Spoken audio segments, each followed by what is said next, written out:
yang dibuat oleh salaf. Bagaimana salaf memahami ayat tersebut? Kalau kita tengok bagaimana peristiwa Umar radhiyallahu anhu selepas kewafatan Nabi SAW, sewaktu pemerintahan dia,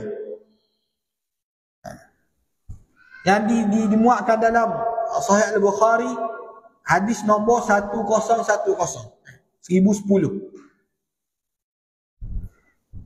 Hadis ni diriwayatkan oleh Anas.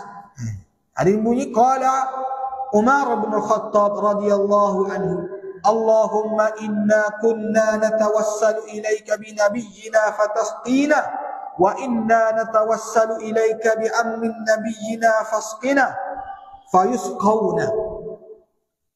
Umar kata, ya Allah, Umar doa, sesungguhnya kami dahulu bertawassul kepadamu dengan nabi kami.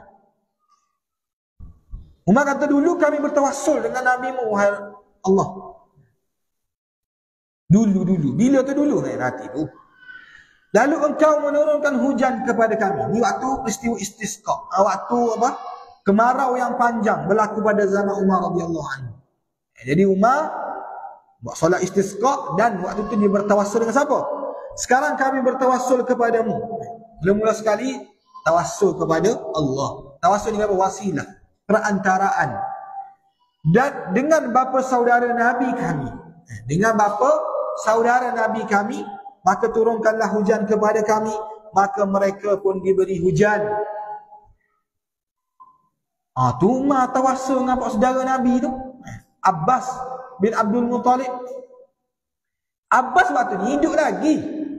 Kalaulah Nabi tu afdal, lepas mati tu Nabi afdal lagi, maka Umar pasti akan pergi kepada Nabi, tak pergi kepada Abbas. Tapi Umar tahu, Umar faham bahawa tidak boleh bertawassul kepada orang yang mati, istighasah kepada orang yang sudah mati, sudah meninggal dunia. Maka Umar radhiyallahu anhu menggunakan cara yang dibenarkan oleh syarak, iaitu bertawassul dengan nama Allah, dengan sifatnya. Lepas tu bertawassul dengan orang saleh, orang yang kita anggap saleh, yang dia boleh doa kepada kita. Kita boleh minta kepada dia, boleh minta kepada Allah untuk tunaikan hajat kita.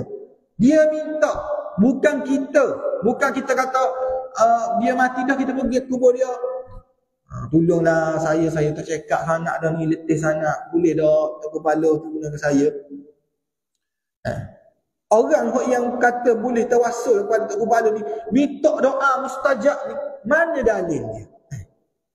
Banyak kok doa-doa mustajab, dalil-dalil doa tepat mustajab, masanya, waktunya, tempatnya. Tapi minta kepada Tok Kepala ni, dia ambil mana? Dalil mana? Dia kata, Tok Kepala orang soleh, kita jahat ni. Mana boleh kita minta sendiri dengan Allah? Mu ni pandai-pandai kan? Agama ni, agama bukan agama cik mu. Ikut sedap mu nak cakap, ikut sedap mu nak kata. Sedangkan Allah Subhanahu wa taala dah seru kepada kita. Allah Taala sebut dalam surah Ghafir, wa qala rabbukum ud'uni astajib lakum innal ladhina yastakbiruna an ibadati sayadkhuluna jahannam dakhir. Jahannam dakhir. Allah Taala kata, wa qala rabbukum ud'uni astajib lakum, dan Tuhan kamu berfirman, berdoalah kepadaku. Allah Ta'ala kata, doalah kepada aku, nescaya aku perkenankan bagi kamu. Allah Ta'ala letak syarat ke? Dia kena jadi orang soleh dulu, dia kena jadi orang baik dulu, dia tak berdosa. Tak ada letak syarat, kerana Allah Subhanahu Wa Ta'ala tahu hamba dia berdosa. Dan kadang-kadang Allah